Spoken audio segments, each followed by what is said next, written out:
Hey kids, it's time to get some SML podcast all up in that.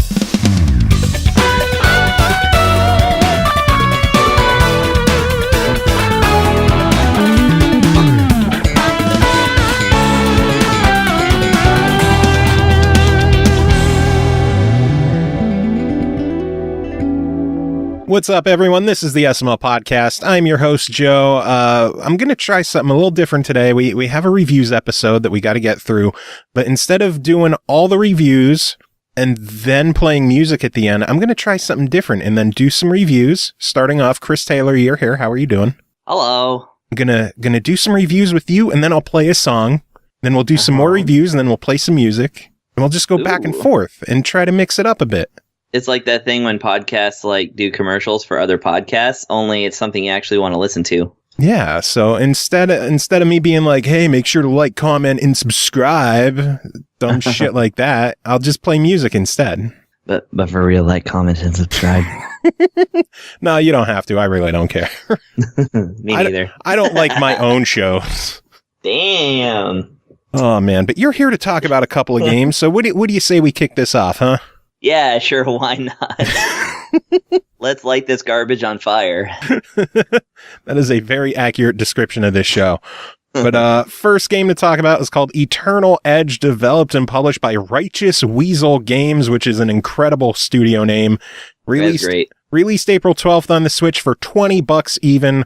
Begin your journey as an Eternal. Eternal Edge is an action-adventure role-playing game following the young hero Cross on a quest to defeat the Skeleton King, Lord of the Dead. Gear up with powerful weapons, epic armor, and hidden spells to journey across the vast lands of the Little Kingdom and free its inhabitants from a long reign of evil. Chris, what is Eternal Edge? Eternal Edge. Well, for one, it's named after a character that briefly appears in the beginning of the game. And it's not actually... There's a character called Edge who is an Eternal. And you're like, okay, so I guess this game's about him. And then, like, within the first 2 lines of dialogue, he's like, anyway, you're going to be doing this, Cross. So you actually play Cross. And I'm like, that's all right. That's close enough to my own name. So we'll be Chris Cross.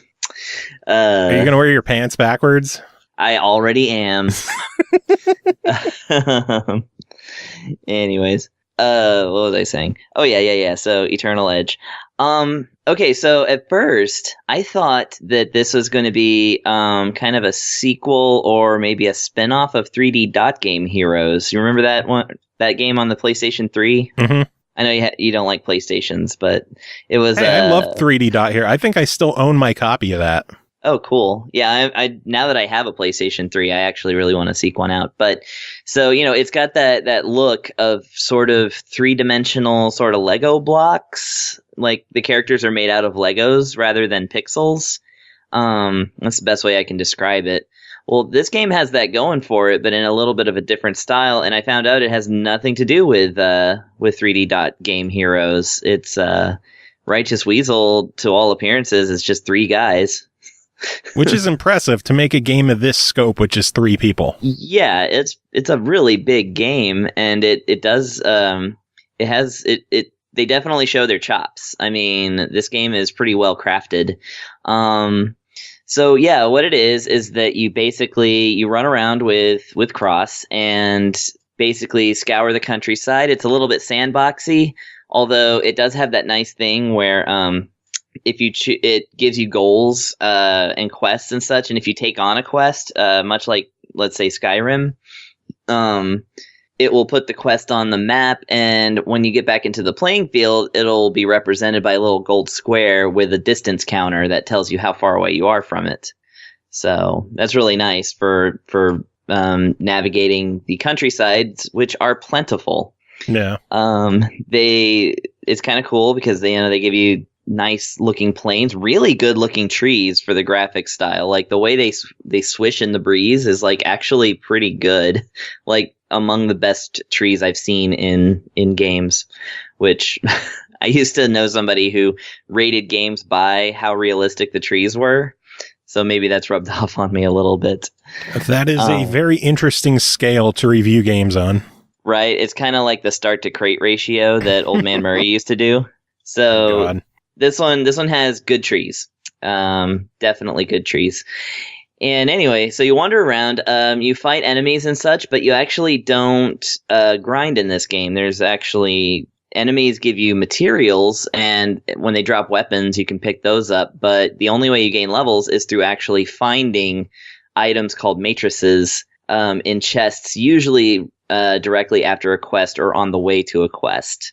So, and even then, raising your level, like it does appear to affect the hero's performance in some ways, but like you don't actually raise your HP that way. You raise it by equipping a better shield. You have shields and shoulder pads and swords. Those are your armors. And shields are actually breakable.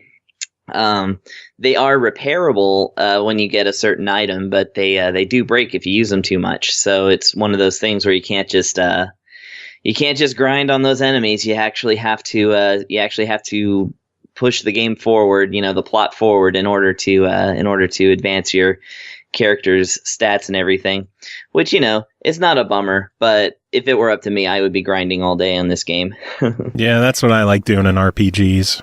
Yeah, for sure. The music is actually really, really good. It's largely piano based. There's a couple of synths as well.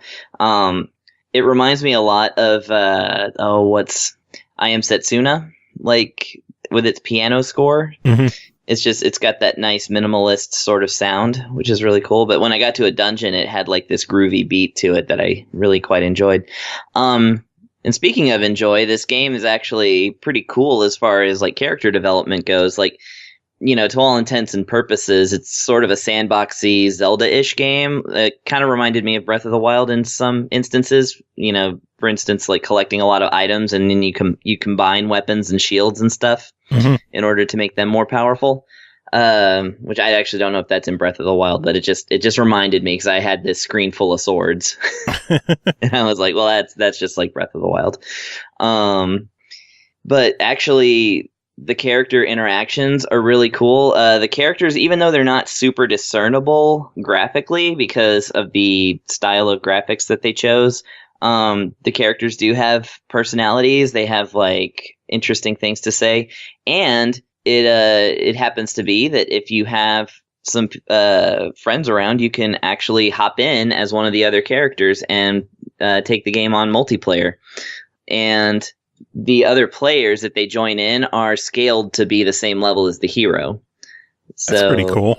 Yeah, it's got a nice little jump in, jump out sort of multiplayer element, which I really appreciate because it's kind of nice to, for the Switch, which is really couch friendly. Like, I think that's really cool to be able to just hand a controller to somebody and say, "Hey, you play too." Yeah. Well, next time you are at a MagFest, we'll have to play together. There you go.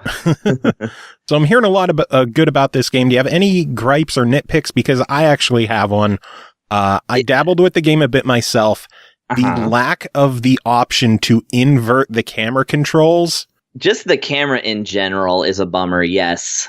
Because, if the camera hits the ground, it just makes this straight up beeline towards the character, like passing through the ground, through mountains, through your grandmother.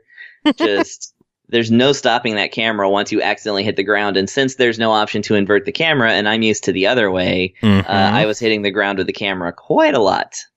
Yeah, but that was my biggest issue was the camera, and just I need the option to invert the camera in a game, especially in a game, a 3D action adventure game with a lot of camera control. You need camera options. It's true. Luckily, that's something that could hopefully easily be patched in. I don't know how intensive that would be to do, but I don't know. I'm not a developer.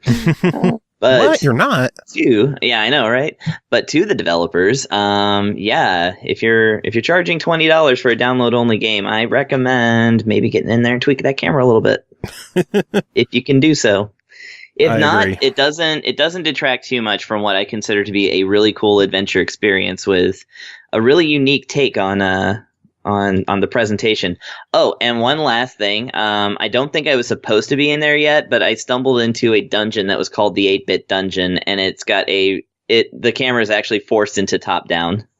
Oh, that's cool. And the music is 8-bit, so I actually quite like that. It didn't change the graphics, but it turned it into a 2D style dungeon. That is really, really cool. Now I want to find that. Yeah, it's pretty close to the first campsite you find, but you have to kind of go like the way they don't want you to go at the moment. We'll have to discuss this off air. But I see. Overall, $20 on this one. What do you think? $20. Yeah, I mean, there's the Switch is still a bit lacking in the RPG department. So while there are some interesting takes on the Zelda formula, the Blossom Tales and It'll Do too. I still think this one is a worthwhile pickup. Just look at some screenshots, make sure that those are graphics you can live with, because I mean, I like them. My roommate was a little bewildered. Yeah, like, the I don't style is understand. definitely polarizing. Yeah, it's like, I don't understand what's going on. I was like, I do, but it would not be worth explaining to you. So, I mean, the actual gameplay of it and the aesthetics of it and the story all seem worthwhile to me, and the length of it is definitely satisfactory, just exploring and having fun. So I'd say it's worth it. Nice, sounds good. Well, next game to talk about is called Dragon Blaze, developed by Psikyo and Zerodiv, published by Zerodiv, released April 5th on the Switch for $7.99. Psikyo is coming back. Earth, water, fire, wind, moon, and sun. These 4 magic stones and the gods of moon and sun brought prosperity in Megalith. Because of that, the people lived a peaceful and prosperous life. However, their peaceful life ended when Nebiros and his armies appeared. Chris, what's going on in this game? Okay, so Dragon Blaze is not Soul Divide. I actually thought I got this mixed up with Soul Divide, which is a really unusual Psikyo game. This is a Psikyo vertical shooter, another shmup, which, like I said, the Switch is starting to become a really good system for shmups. This one is going to be pretty close to Gunbird, which we had talked about a couple of times already. But this one actually came along a little bit later. Originally, Dragon Blaze was released in arcades in 2000. I think that's about the time when Psikyo was really hitting its stride. And the cool thing about it is that it was around this time that Psikyo decided they were going to experiment a little bit more with like the actual bullet hell formula, like great big patterns of bullets rather than just many things on screen shooting at you at once. And to reflect this, they actually changed the color of the enemy bullets into purple, which will remind you of any number of cave shooters. So it's a little bit more intense than like Gunbird and some other games they had, like 1945 Striker, whatever, Striker 2, I guess you could say. So the action is a little bit more intense for bullets and such. Storyline is back, which is nice. You have 4 different characters, and each of them rides a different dragon. And you get to... It's sadly not a really silly game. It actually goes for the serious notes, and it's actually translated pretty well, which is a bummer, because you always look forward to... You always look forward to that total nonsense English that Psikyo has. I've never heard a good translation be a disappointment in a game. I'm always a little sad when I'm like, oh, this is conveyed well. Mistranslations are a lot more fun to read through. They really are. Anyway, so it's basically that. Now, to mitigate the difficulty of these trigger happy enemies, the game has brought back the scale of difficulty, the one that goes from very hard all the way down to monkey. Mm-hmm. And but even in monkey mode, you're gonna be twitching your thumbs on this one, which I really appreciate. I was able to beat it with all 4 of the characters, so definitely the game is easy enough. But certainly that was more me wanting to play because I just really, really loved playing it. Each of the dragons, which of course act as the ship, have a different type of shot. So, your fire dragon is going to be your really powerful, straightforward shot. Your water dragon is going to be your more spread out kind of shot and things like that. You're also able to increase a power meter on the bottom left of the screen through defeating enemies. And once it gets up to a certain point, you can hold down the Y button and their regular shot will turn into this like really amazing shot. And then of course they also get the bombs, which you get, 2 per life or as you collect them. And so there's a whole lot to play with in this game. And, lots of interesting stuff to look at. The bosses range from being sort of machine based to being like giant monsters and like plants and insects and other dragons. Like you definitely get a good range of cool looking enemies. And like I said, 2000 Psikyo, they were really doing really well with the sprite based art. So yeah. The enemies look really, really cool. Nice. Well, this sounds like another fantastic entry from Zerodiv and Psikyo. So for $8, what is your verdict? $8, add it to the collection. There's actually quite a lot of dragon-based shooters, and this one is probably my favorite. Are there a lot? Yeah, there's Dragon Spirit from Namco back in the day, which I love, but it's super difficult, and it also does that 2-range thing where you bomb the ground and shoot the sky, which is a little annoying. On the NES, they had Advanced Dungeons & Dragons Dragon Strike, which was also good, but it had full range motion, which became annoying when they started having enemies attack you like at all sides. Oh, boy. Stuff like that. There's plenty of... I mean, you could maybe count Panzer Dragoon as well. Yeah, probably. You're too knowledgeable about this stuff. I love dragons. What can I say? Anyway, you have one more game to talk about, and that is called Pirates All Aboard, developed by IVO Games, published by QubicGames, released April 13th on Switch for $5.99. Pirates All Aboard is a competitive battle game for solo and multiplayer pick-and-play fun. The sea is calling, pick a ship, bring friends, and sail on. Chris, tell us about this one. Okay, so Pirates All Aboard. At first, I was like, is this Sid Meier's Pirates? Because this looks like almost the exact same logo. I think they were just going for that look. So, I don't know. But no, what it is, it's actually pretty simple. In fact, the synopsis just about has it. It's essentially a multiplayer sort of... like a pirate ship shooter, if you will.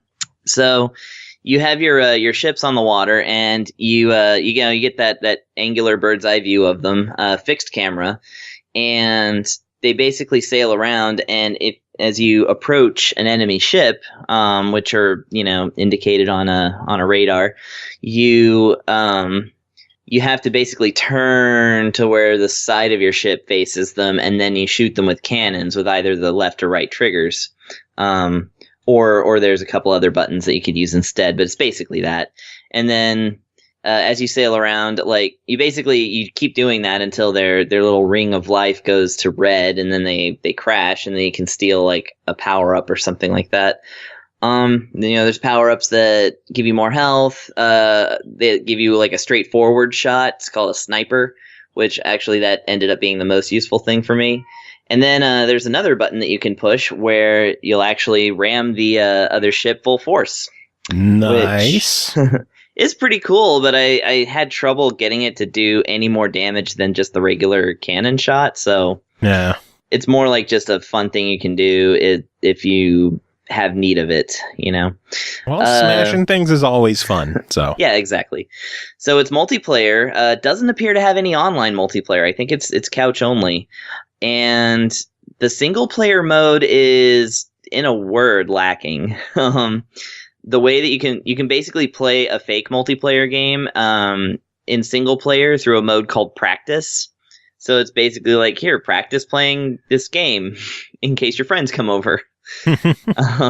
Which it's exactly the same game. It's just that the players are computer controlled instead. No. And again, it's you get some options going for it. Like for instance, your different ships will be rated on how strong they are, how strong their shot is, and how fast they can move and turn. And so that neatly suits most playing styles. Myself, I like a nice maneuverable ship because, what good is an extra shield if you can't turn around and shoot the other guy? So, that's pretty much it on that one. I think they only just give you one level. It might be randomly generated. It's just ocean and various islands. It might actually just be the same map every time. I didn't really find an option to find other maps. And I didn't play enough consecutive rounds to tell whether my surroundings were really changing all that much. It didn't seem like they were. No. And then they've added on another totally different thing called Endless Mode, which rather than being like a combat thing, it's actually an endless runner style game / obstacle course.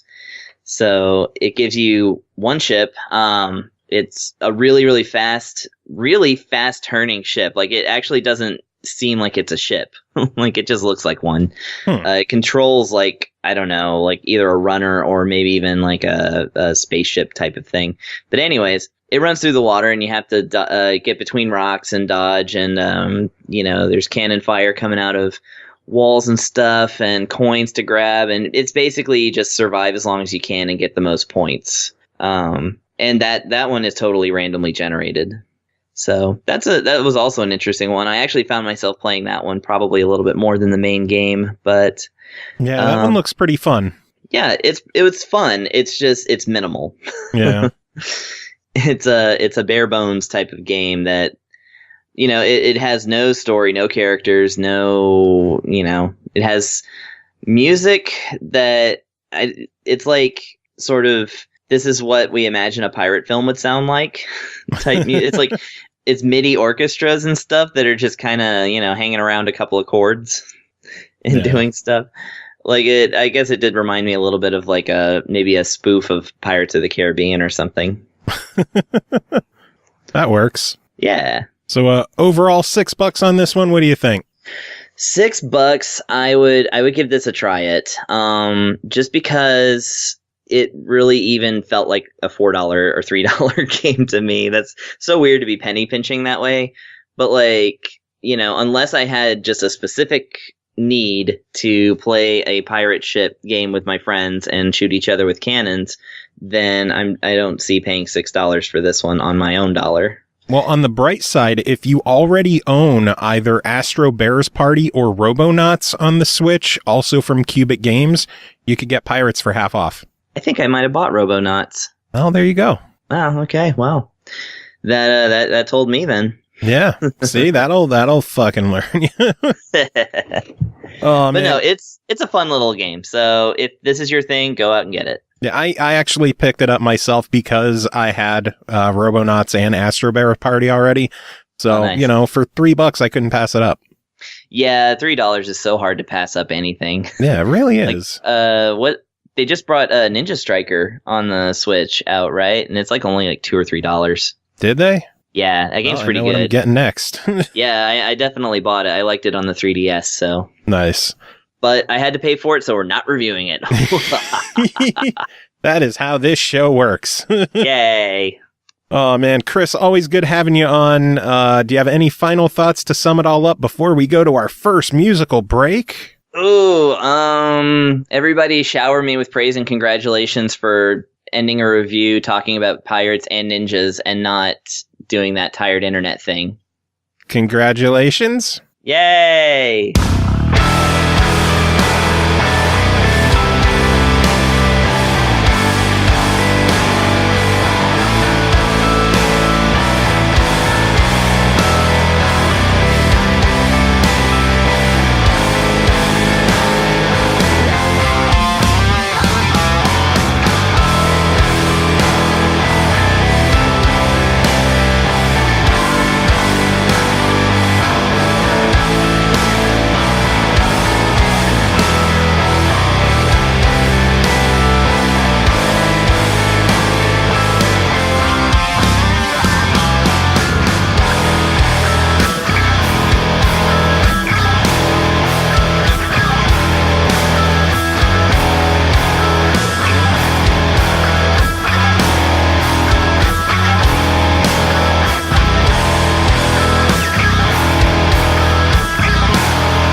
right, moving on. Next game to talk about is called The Way Remastered, developed and published by Sonka. It released April 20th on the Switch for $11.99. The Way Remastered tells a story about a member of Space Explorers team who lost his beloved and cannot accept her death. During one of his expeditions, he discovers ancient writings that testify the existence of a method for obtaining eternal life. Hoping to get his beloved back, he decides to return to the alien planet. However, the planet hides many secrets and dangers that he must face. Checking this one out, Pernell Vaughn, how are you doing tonight, sir? Doing good. Spring's here. It's not cold anymore. My heat's down. My window's open. The sun was out today. It was glorious. Can't wait for a blizzard next week. Don't you jinx us.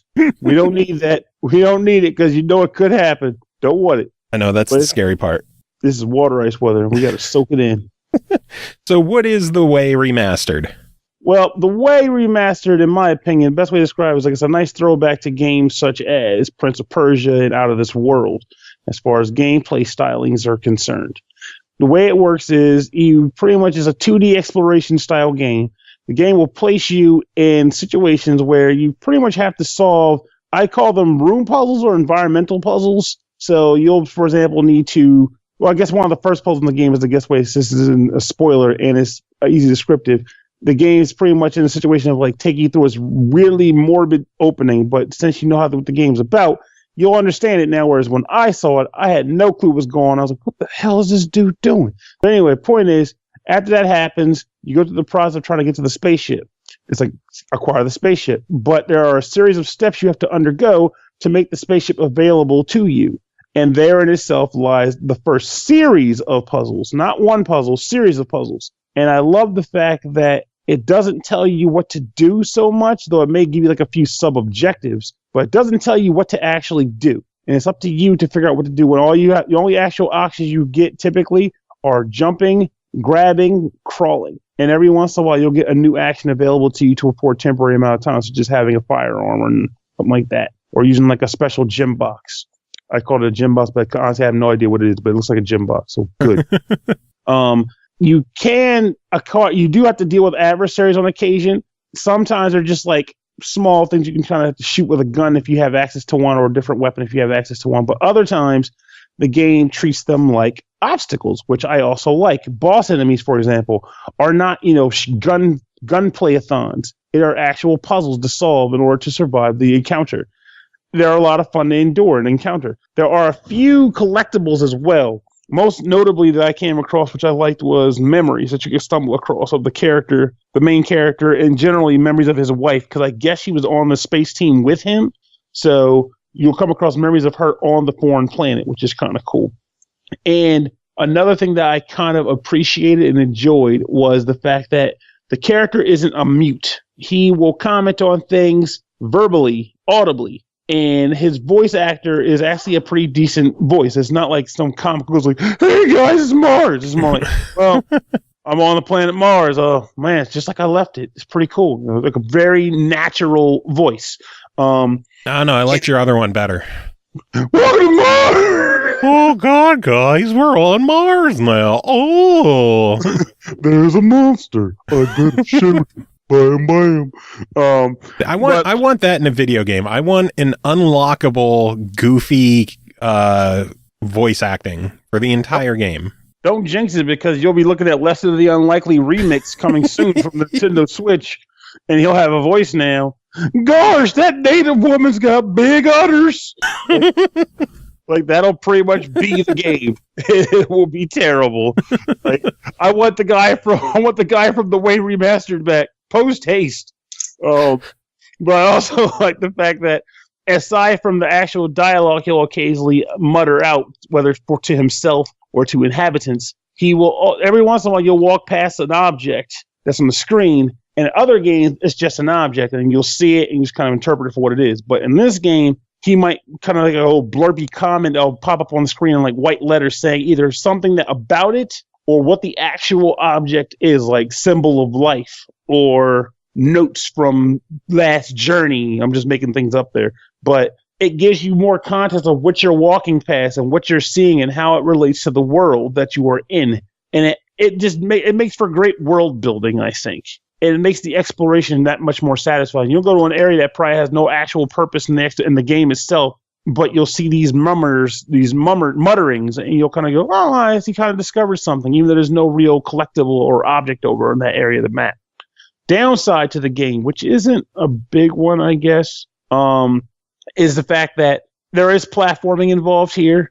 And just like how Prince of Persia and Out of This World and those types of games were, the platforming feels a little stiff sometimes, but the platforming also requires some serious precision at other times.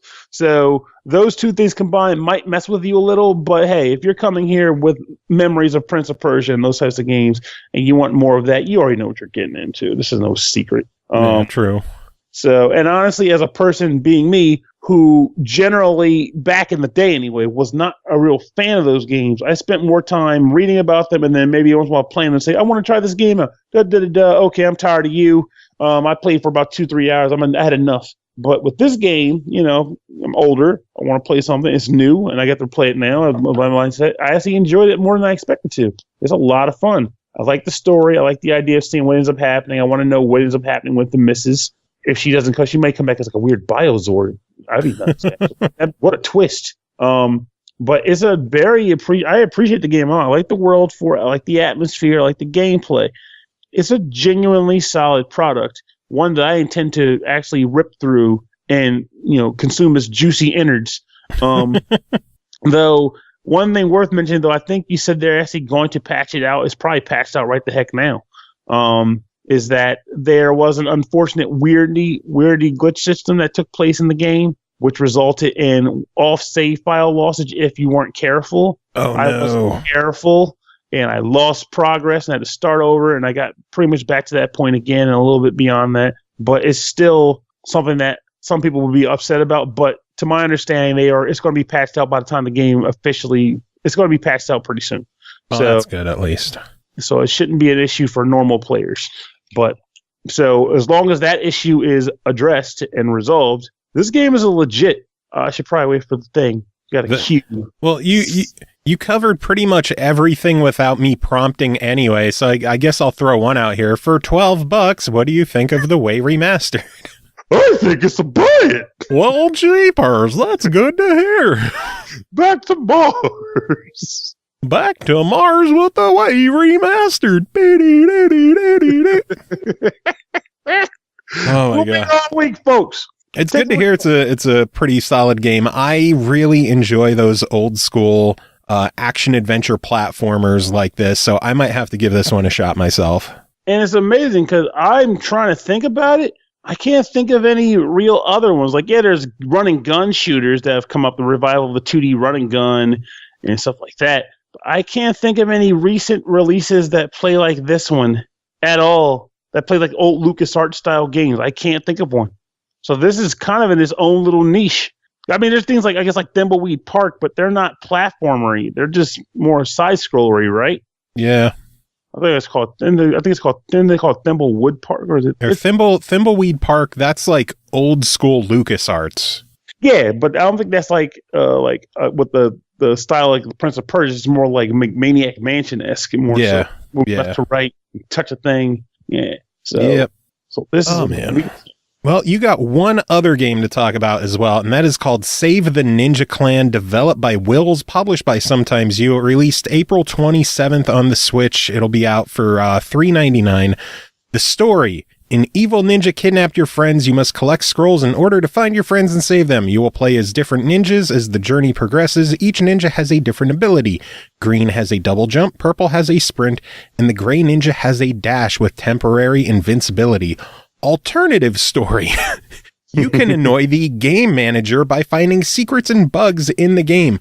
Eventually, he will get tired of you breaking the current level and send you off to the next one. Pernell, tell us about this one. I think you just did. But essentially, the gameplay for this is actually pretty fun. And as corny as it may actually sound, it is actually pretty fun to look for the glitches in the game. And they're in places that you would kind of expect if you were used to games having glitches in them, like back in the old days when games were a little bit rustier without being patched all the damn time. Like my favorite one was still one where like basically you start the level off and you go right, but if you kind of blink just right, you see a block flickering off to the far left. So you kind of run and jump onto it, and things like, "Hey, what are you doing? Go back! You can't go back!" And if you don't listen, it was like, "Okay, fine." It reverses the controls. So it's like, crap, I can't keep going there. I'm going. So you're like, okay, I'm going to reverse it myself. So you go the other way. And basically, it's like a tug of war between whether you got the controls reversed or not, and then he gets fine, screw it, and just ends the level and go to the next one. But there's like in the game, for people who are like, well, crap, I'll just break the game and do that. The game actually tracks whether you beat a level with an error or if you beat it with a clock time. So you can't say beat the game and get well scoring times because it will say you beat the level by way of error. So I kind of like that. It does it. It's like almost like finding a secret on a stage. Also, I think it's funny. The thing that you collect in the game is like they look like floppy disks. They're collectible in the game is like a floppy disk, and you use them to trade in and buy upgraded kunai, which are, for those who really don't know what a kunai is, it is a throwing knife. You can upgrade them to have different properties, and you can also get like a spinning attack if you use your collectible items from stages to upgrade those things. So it's kind of cool that even for a game like this, it gives you an actual use for the collectible instead of saying, hey, collect 3 strawberries to do nothing. I don't know, get 3 stars, 3 kaleidoscopes, whatever next game wants to fucking do. But the platforming itself is actually pretty cool too. I would call it no frills in the sense where it's like it's not meant to blow your mind with graphical prowess or anything like that. It's these little stubby, cute-ass ninja people who get the little scurrying feet that you can see like in old cartoons going left to right. And typically you're dealing with a bunch of like Super Meat Boy-esque obstacles, guns, and saw blades and things of that nature. And you're just dodging them. And every once in a while you may come across some enemies that you have to kill with the kunai weapons, as they're also trying to shoot you dead. If you die, restarts are pretty quick and efficient. There's no real downtime in this game, which is a good thing because if you're going to die a lot, the last thing you want to do is watch a now loading screen or a tip saying, next time, press jump twice. Like, no, I can figure that out myself, thank you. I don't need your advice on this. It's a pretty fun title as well. And the fact that it's cheap makes it good. Like, if you were telling me this game is $20, I might look at you cross-eyed. Like, what the hell are you talking about? I'm not paying $21 for this. But $4 or so, and if you're looking for, like, Meat Boy-esque platform action with some swappable characters, though admittedly, I don't know. I don't go on all that. Anyway, the point is, you swap characters, you can hop and bop. No bopping, actually, just hopping and slicing. It's a very straightforward game, and it doesn't cost a lot of money, and it's actually enjoyable if you're into that kind of beat the best time, difficult platforming-esque titles. Yeah, I messed around with this one when it first released back on Xbox One. I loved the little twist with all the bugs and the glitches you could find. It keeps it fun and interesting and unique. And every once in a while, you even come across one unexpectedly. Like I was trying to do like an actual jump intentionally, and I just started running across the sky like Super Mario Bros. 3. Like, what the hell? How did I get up here? It was like, well, you get down from there. I'm like, I don't feel like it. Now I'm just going to go and see where it goes. And you just keep trying to see how far you can go with the glitch, and keeping in mind the fact that the developers designed it for you to intentionally find the glitches. So you kind of know that you're like, oh, it's backdooring the game. I'm smart, but it still feels like you are. You still feel like, let's see how far I can go on this before the game just outright says, fuck you, you're not allowed to do that. And it's kind of fun. It's fun to actually interact with the game in that way. And with every level having a glitch, that's at least 33 different things that you can find that are broken in a stage, quote unquote broken in a stage. Intentionally broken. Mm-hmm. It's pretty cool, and it's a nice tongue-in-cheek aspect to it. I hope one of them all. Admittedly, the text is a little bit small, so sometimes I don't read them all. But I'm hoping that one of them actually mentions something like, "We're just going to patch this out later, so just do it while you can, jerk." That would make it 100% current industry tongue-in-cheek. We'll just patch it out in the update. We'll just patch it out later. Game doesn't work. Whatever. That is the world we live in now. Mm-hmm. Game licenses expiring and patches is being dumped. Pretty much. But you know the question, $4 on this. What do you think? Definitely a try at minimum. But I had enough fun with it where I would buy it if I'm looking for a platform that's not Mario Brothers. I'd play around with this for a dabble for $4. It's playable. See, if it's a try at minimum for $4, you know that's gotta fit under fuck it, why not? There you go. I think I can go with it. Let's go with fuck it, why not? See, that's why we have the rating. Cheap games, it's cheap enough that fuck it, just buy it. You have $4 in your account. Everyone has $4 in their account. Just fucking buy it. It's $4. I was about to say, no, I don't, but that's what I think about. I was like, actually, I think I do. I think I actually do have $4 on my account. Told you. Fucking told you, man. So yeah, just buy the game. Fuck it. Buy the game. Okay, you don't have to pressure me. I'm the one Damn it, Pernell. I'm going to go buy it. God damn it, Pernell. Just buy the game. And half. Consider it dealer. Oh, man. Pernell, always good having you on chatting about this stuff. Do you have any final thoughts to wrap it up? No, sir. Just keep on playing them games, having a good time, and even though the weather's getting better, take those games on portable. Take them outside. They want to get warm, too.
All right, next game to talk about is called For the King, developed by Iron Oak Games, published by Curve Digital, released out of early access on April 19th for $19.99. For the King is a strategic RPG that blends tabletop and roguelike elements in a challenging adventure that spans the realms. Set off in a single-player experience or play cooperatively, both online and locally. Every playthrough offers new challenges, opportunities, and rewards. Checking this one out, our good friend Tom Miller. Welcome back. How are you doing? Oh, things are going just fine over here. How was your vacation? My throat is not... My vacation. Actually, you know what? I sort of did feel like I took a vacation this last weekend. I went and visited my folks out on the Olympic Peninsula, so that was really nice. Ooh, Olympic Peninsula sounds very, very fancy. That's where Twilight took place. Oh, God. Also, now it sounds a lot less fancy. And also, my mom lives there, but yeah. Well, my condolences to your mom for having to be around where Twilight was. So what is For the King? What is this game? So For the King is a really cool idea for a game. It's it bills itself as a roguelike tabletop adventure, and what that basically means is that it plays out like a board game. So you have your characters. You get to start off with 3 different characters that you can customize to your liking. You can pick from all kinds of different classes and unlock more as the game goes on. And then when it does start, it kind of plays like a board game. You move around the overworld. You come across different encounters, different quests, and it almost plays a little bit like a D&D campaign. You have like everything is done kind of in roles, and you have like different like initiative and all that stuff, and but it is a really, the flow of the game is really fun. It plays almost like a JRPG in a way. It almost has a bit of a Final Fantasy X feel to it, because you always have like you can always see like the order that all the different enemies. It has like the move turn order. Gauge at the top of the screen. Yeah, gotcha. Yeah. So the flow of the game is you're trying to the king dies, and you're trying to kind of recover the kingdom from this encroaching chaos that's threatening the land. So you got to go and fight your way through these different dungeons to try and stop that from happening. And it's really cool. Once you get into the dungeon, it goes into more of like a first person, and it plays like sort of a rush of, I don't want to say boss rush, because they're not all bosses, but like you go through different rooms and fight a series of encounters, and kind of like a gauntlet. Just run the gauntlet of enemies. Yeah, and you also run across like merchants, and there are some traps that you can try to disarm or sneak past. You find different treasures and stuff, and I don't know. It has a really cool feel to it that a lot of RPGs miss, and it has like I unfortunately haven't gotten the chance to play it co-op, but I get the feeling that if you did, it'd be like some of the closest to actually like playing a role-playing board game that would be available as a video game. So it's really cool. And I gotta say, like, the art style, it has like this really cool low poly thing going on. I was just gonna bring up the artwork. I was gonna say, speaking of cool things, this game is gorgeous, but you beat me to it. Yeah, it really is. And even though the character designs and enemy designs and stuff are fairly simple, like the stylization of it just makes everything pop. And I think it's really beautiful. And there's pretty colors in the game. Yeah, pretty colors and really good music too. And I happen to know the composer and some of the musicians involved, so I'm slightly biased in saying that. Do tell us about that. Yeah. So the music is composed by John Robert Matz, who is a really, really good composer, and he does a lot of stuff with Materia Collective, which is an online music remixing group. Never heard of him. And and then there I know the lute player who the music has all this like medieval sort of vibe to it. So I know the Lutenist as well, who is also a part of that group. Is that the right word, Lutenist? Yeah. Man, I'm learning things on this show. Oh yeah, I'm always there to educate. Well, everything about this game sounds really, really good. Is there anything you didn't like about it? The main complaint I have is that the UI is a little over complex. Like it doesn't often play as smoothly as it could. It just takes some getting used to. And once you do get used to it, after you've played it for a couple hours, like you can generally get around pretty well, but it just has a bit of a steep learning curve. And also, it is a roguelike, so if you're looking for a game that you can just easily beat, this might not be the one for you, because you generally will... I mean, you're gonna die. Like, but it is a really fun experience, and I definitely recommend it for people who are into either the roguelike or like role-playing, like classic role-playing style games. Cool. So your overall verdict for $20 on this one? I'd say buy it. Well, maybe I will. And if people pick it up before May 3rd, it's actually on sale for only $16. Very cool. There we go. Save some money, get a cool game. And I just saw that the soundtrack is available both on Steam and on Bandcamp, so pick that up as well. Awesome. Cool. Well, Tom, always good having you on. It's fantastic having you back as well. Do you have any final thoughts to wrap it up? Oh, geez, it's been so long. I forgot that was the thing you did. Yeah, you never forget that. No, I'm all good.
All right, moving on. Next game to talk about is called TERRORHYTHM, developed and published by EvilCoGames. It released April 6th on Steam Early Access for $19.99. TERRORHYTHM, the music-powered beat-em-up game. Follow the rhythm of music to defeat the security systems that keep any sound from the society.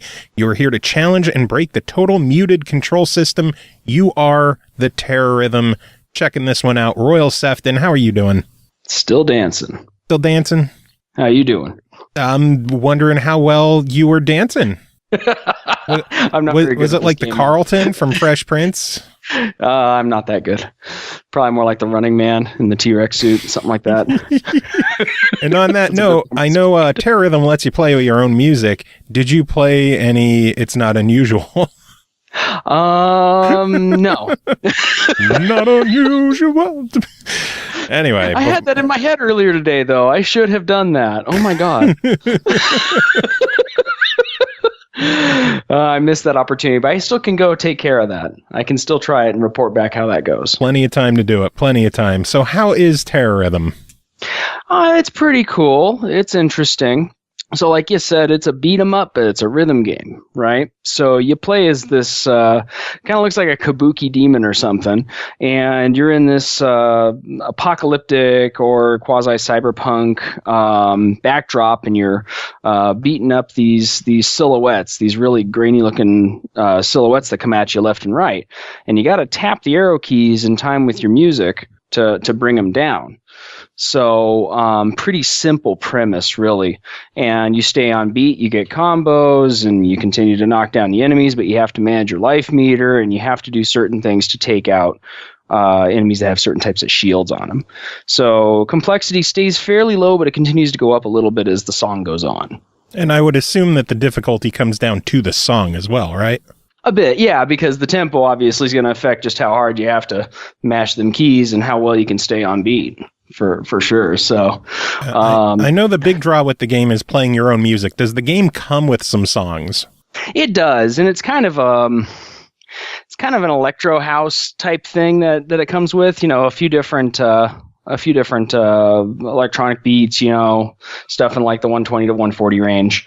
You got the boots and cats. Boots and cats. Yeah, boots and cats. Exactly. And the That's exactly what it sounds like. It's sort of like a heavy EDM type thing going on. And so I mean, and that translates pretty well to beat detection. It's probably a good reason to use it, and it fits the backdrop, you know, that kind of futuristic style. But obviously you're not limited to just those songs, right? Yeah. Now I didn't try It's Not Unusual, but one of the best videos I saw of the game in action was of AC/DC's Thunderstruck. Have you run into any songs that are just amazing for this game? Not as good as that one, no. I'm sorry, that one was the best. I did play, so if you're familiar with Battle Block Theater, the guys who did the main theme, Analogic, they have a song that involves like samples of camels over hip-hop beats, along with horns. That plays pretty well, too. Interesting. It's called Camel Clap Break. I'm writing that down. Camel Clap Break. It's hilarious, and it syncs pretty well too. Kind of frantic, but yeah, no, I played a little bit of beat drop in there too. Nice. Some of his album Superluminal was very good, very fitting. Would have worked in place of the existing soundtrack quite well, I might add. So yeah, I mean, you get to drop in whatever music you want. You know, I didn't really get a chance to break it, like try to play something that might detect a little funny, or maybe in a non-4/4 time signature. So I still got a little homework to do because I want to see what happens when you do that. You got to fire up some Tool. Yeah. And the game is just like, what the fuck are you doing? Another time signature change. Why? See, now I got to know this. You're a musician. Did you play any of your own music? I haven't yet. You bastard. I know. I've got homework to do there too, I guess. I want to see what happens. I could play something that's got some real funky stuff going on, real nasty distortion, see how it picks up. Nice. That's fun. So the game sounds pretty awesome. Any negatives that you could think of? Yeah, you know, I got a couple things I got to say about it, unfortunately. Let's hear them. One of the things is, and maybe it's just me and maybe I just suck at these, but I feel like there's a sort of lag to the game. and it's not a performance lag. I mean, it seems like it's running perfectly fine, but there's a very noticeable delay between when you're on beat and you press the key versus when you actually land a punch. There's something to do with its designed that sort of makes you feel like you're off beat all the time, even when you're on beat. So as you start to see the enemies come in, you want to hit them faster, and it throws you off beat and screws up your combo. You lose it. Yeah, so that's kind of a design quirk. Maybe that's just my experience. There's a calibration thing that you do in the beginning, and maybe I didn't calibrate enough. Maybe I'm a little too far off there.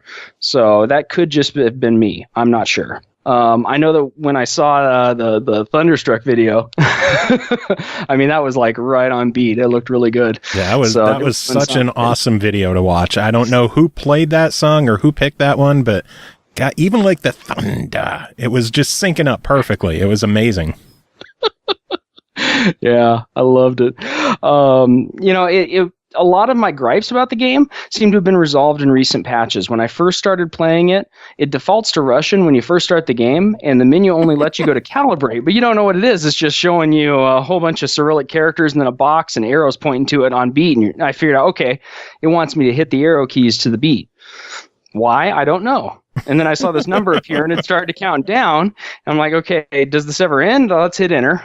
Yeah, okay, I could hit enter and I get out of there. That worked. Nice. Then I had to kind of that might have been the problem. You just didn't calibrate it right because you can't read Russian. Damn it! Why couldn't I read Russian? It's my fault. I went into options though, and I eventually figured out where it actually says English, and you got to change it off of English and then back into English, and then everything shows up in English. So I was able to figure out what the hell I was doing after that. But that seems to have been fixed with a recent patch. It no longer does that to me, which is good. Yeah. And I think the only other thing is just there's kind of, I'd like a little more variety, like it's a really interesting concept. You got your silhouettes coming at you. Some have these squared or boxy shields, and you got to do a charge up move, which is up arrow before you hit them. And then you got some with these rounded shields, and if you charge up and hit them, it'll backfire on you. So you got to make sure you don't do that. The little strategic considerations that add an element to the game that wouldn't be there if it was just left and right and left and right. Kind of cool.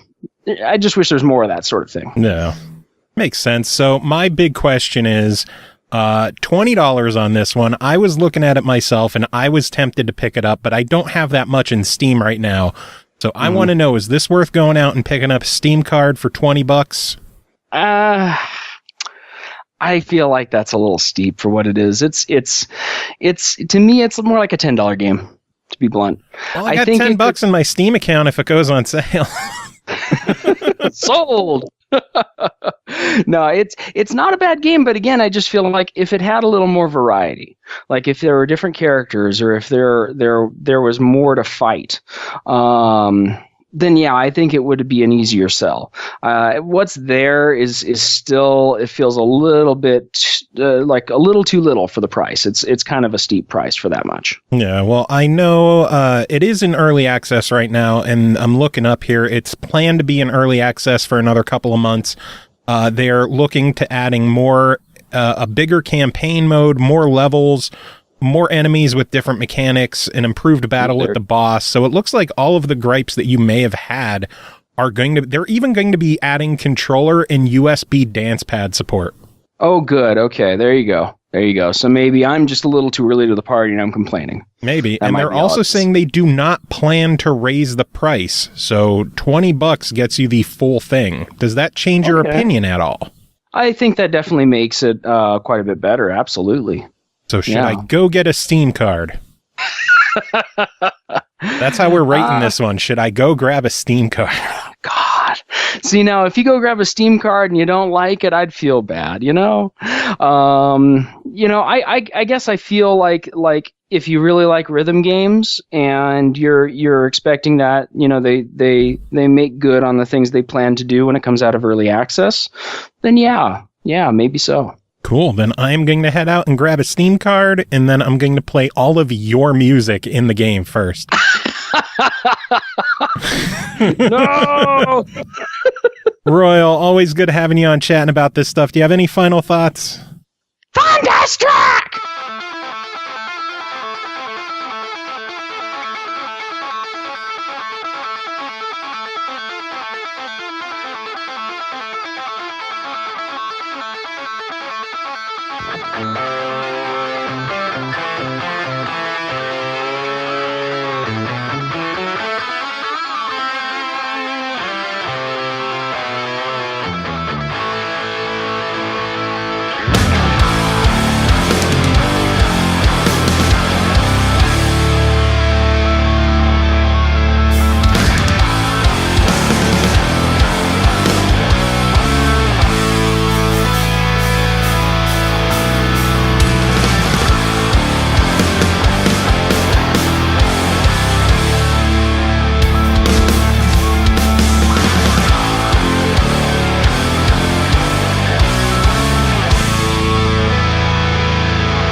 All right, next game to talk about is called Without Escape, developed and published by Bumpy Trail Games. It released April 24th on Steam for $6.99.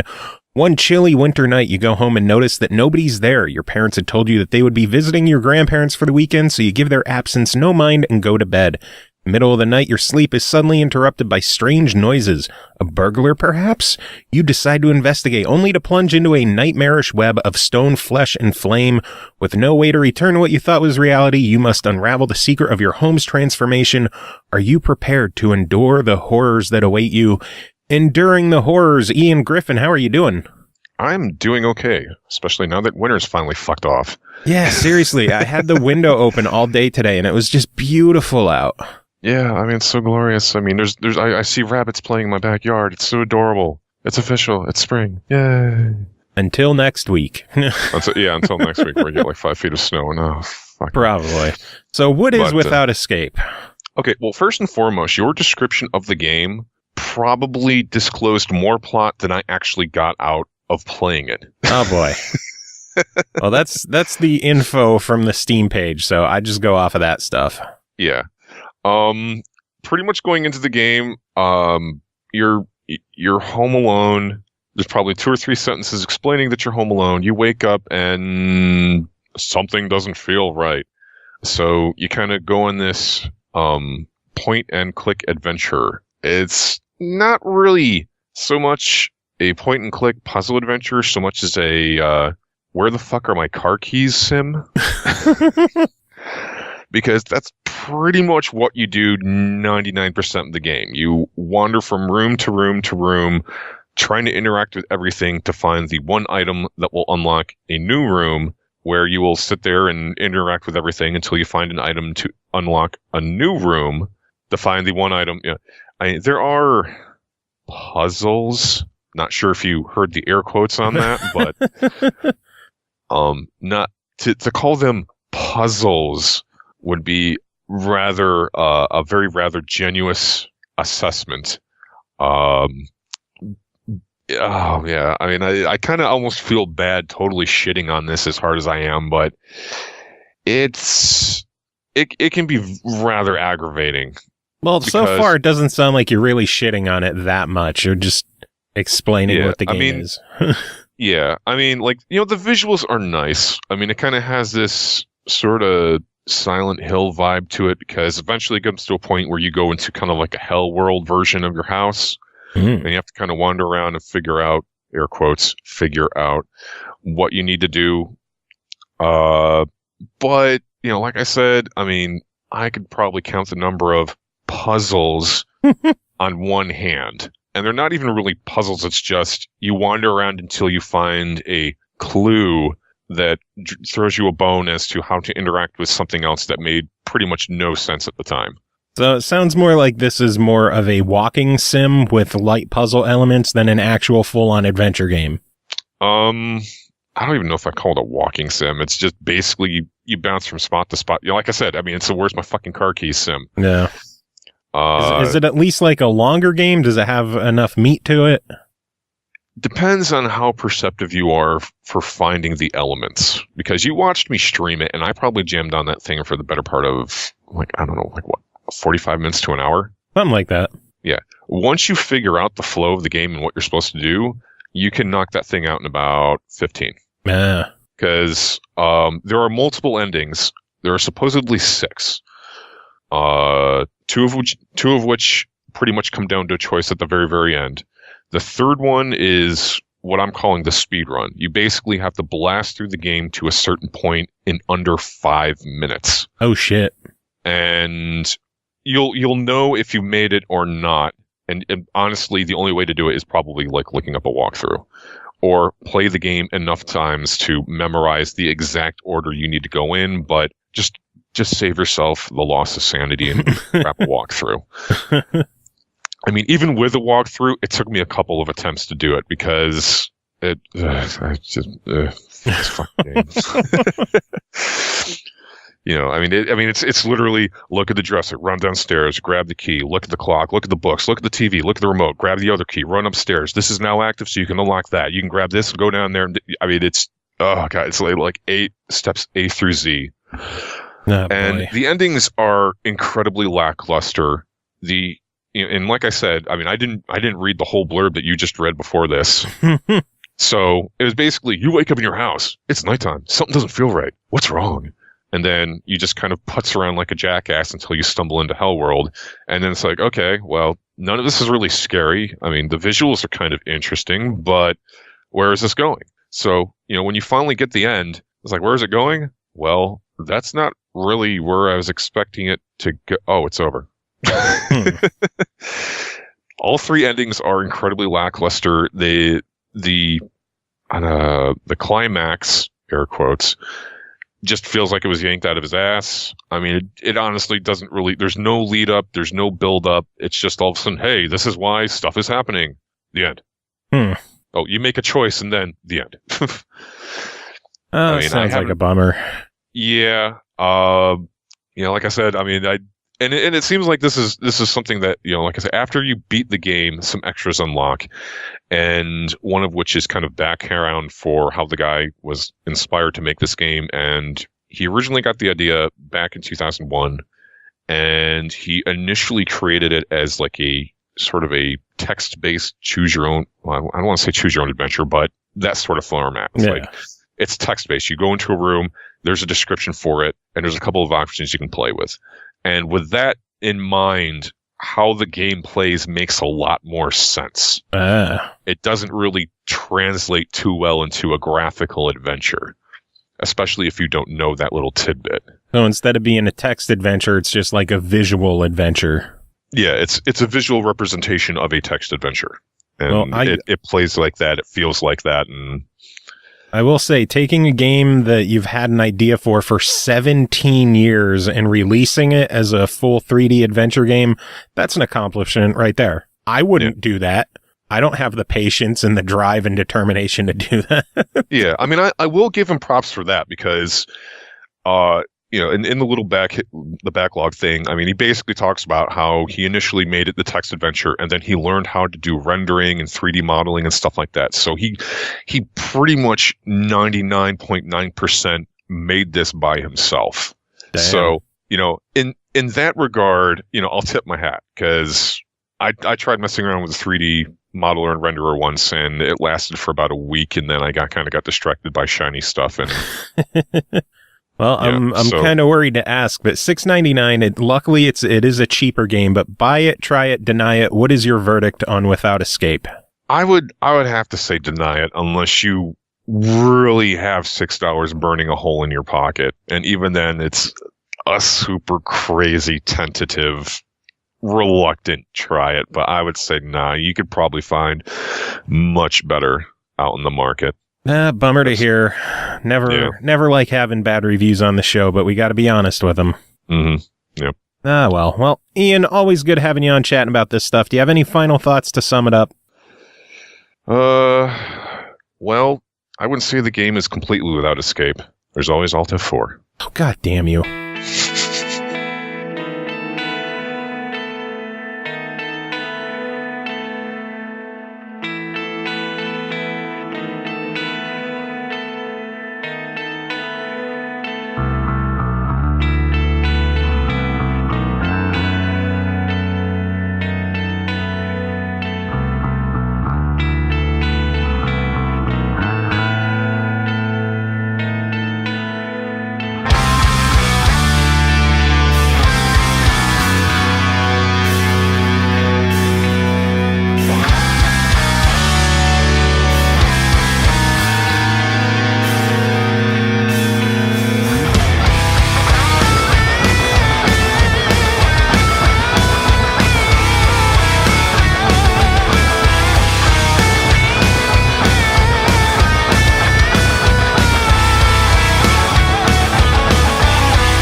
All right, final game to talk about tonight is called Dusty Raging Fit. Yeah, final game. You get to end the show, Tim. I'm anchoring the show. You are. By the way, Tim Ekkebus is here. Tim, how are you doing?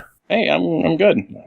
I'm anchoring the show. I am the final act, the main event. Indeed. So you better have some good final words this time. Oh, you're even getting a warning this time. But Dusty Raging Fist, developed and published by PD Design Studio, released April 12th on PS4 for $14.99. Also planned for Xbox, Switch, and PC later on this year. When the occurrence of the Dark Moons began, an ancient evil from a faraway land threatened the peace of Double Bill Town. Prompted by a visit from the helpless Elijah, a heroic trio set off to seek the Iron Knight's help. Along the way, they have to battle rogue villains, encounter ancient powers, and face the battle of their lives. Tim, tell us about this game. Man, there's story in this game. I guess that has something to do with it. This is a prequel to a game, Dusty something else. I didn't play it, but yeah, this is a side-scrolling beat 'em up, which is a genre in sad short supply. It's not like a conveyor belt type deal, like a Streets of Rage. It's you're on one plane, going side to side. So it's just like a side scroller. You don't move back and forth into the background. Either way, you're going through beating people up. You got 3 characters to choose from. There's Bunny, I don't know what they're anthropomorphic. And, I didn't really put a lot of thought into what each one of them was, other than Dusty very obviously being a rabbit, because he has these giant ears that were actually, kind of annoying. They're so big and, flopping around like that. It's weird. It's besides the point. I love your description sometimes. Yeah.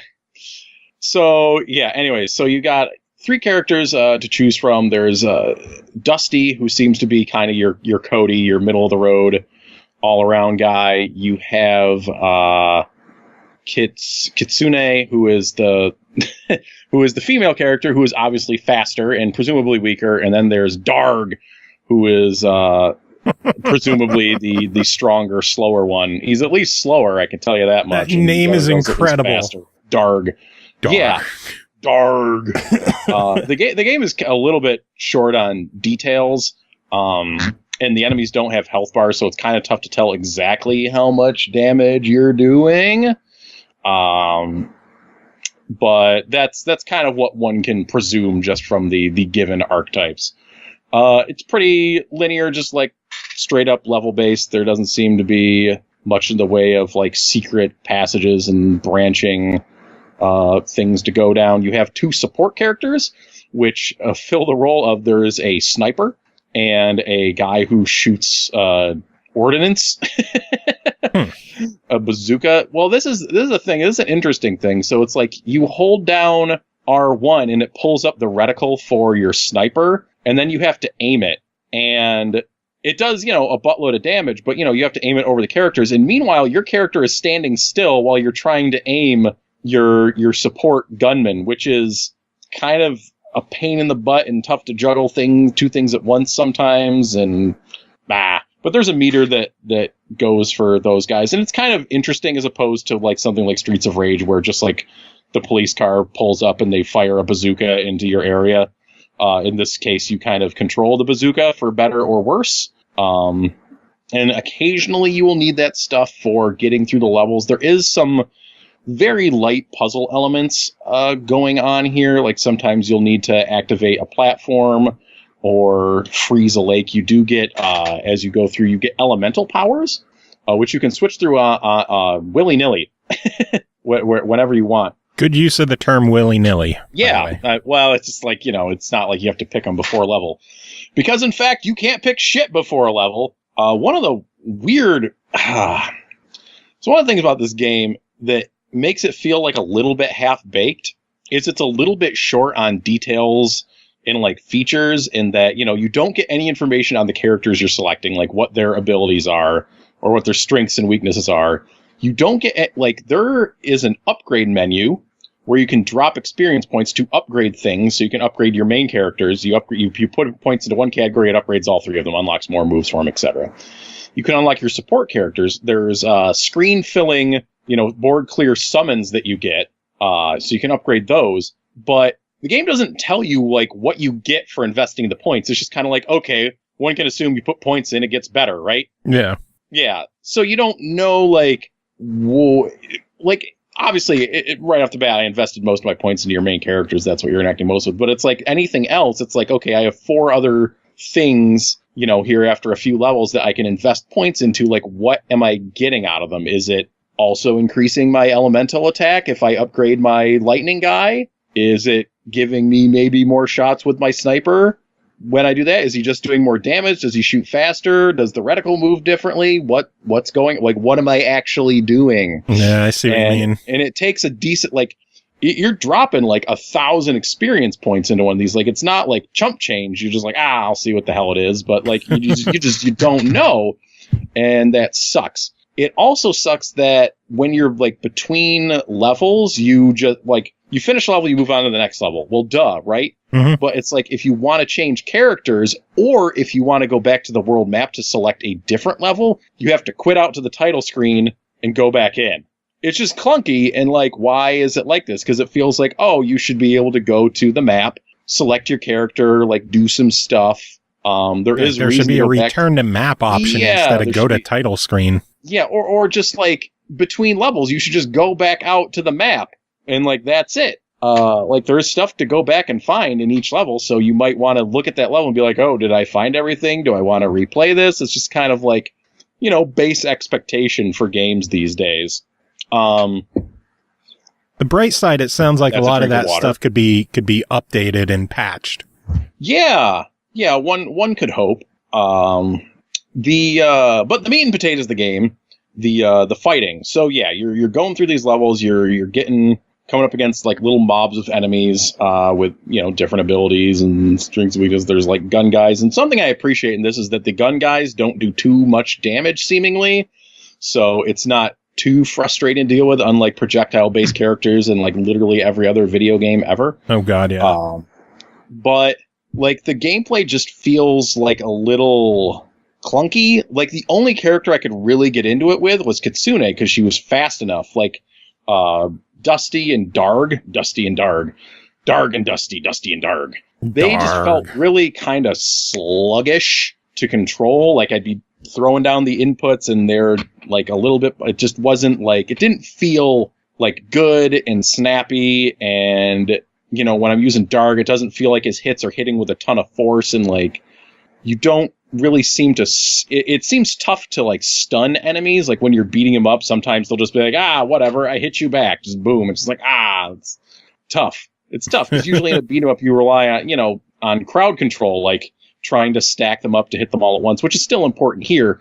But sometimes there's a guy who just doesn't want to play nice and is just like, fuck you. But your different elements do different stuff. Like they'll freeze them, or there's like depending on your combos, you get like a bunch of combos though. I relied mostly on mashing.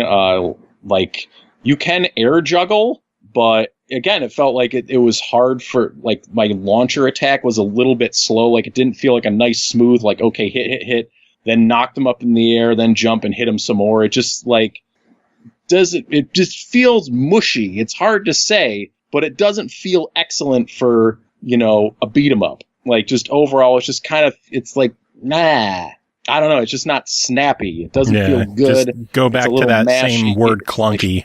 Yeah, it's decent. And there's not a lot of beat 'em ups on the market. I will say the art does look good though. Like the characters look good and sharp. The backgrounds get a little repetitive within each level, but they're nice to look at before they get repetitive.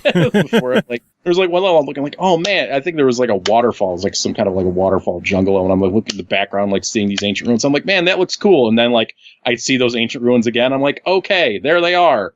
So, it's okay overall. I'd have to give the game like a pretty, it's like what, $15? Yeah, $14.99, so $15.99. I have to give it a pretty, it's not an outright like avoid it, but it's a very tepid like try it. And if we're being real here, like Dragon's Crown comes out on PS4 in like a month. True. So yeah, if you are looking for some beautiful beat 'em up action, you might just want to wait and pick that up. But like I said, there's not a lot of beat 'em ups on there, like in the world these days. It's a pretty forgotten genre. So it might be a thing that you want to check out. Maybe if it's a little bit cheaper, if you are just really starved for stuff, like it's serviceable. It just feels like a little bit half baked and clunky in some spots. Yeah. Well, I know I'm still looking forward to it. The fact that it's coming out for Xbox, Switch, and PC later on this year, maybe they'll rework some of the stuff, polish it up a bit, speed things up. So no game is ever done these days. Exactly. Oh, man. Tim, always good having you on. Thanks to everyone else for coming on during the show, chatting about games. Do you have any final words to end the show? I mean, I think it's a damn shame that Dusty has a raging fist but no bionic elbow.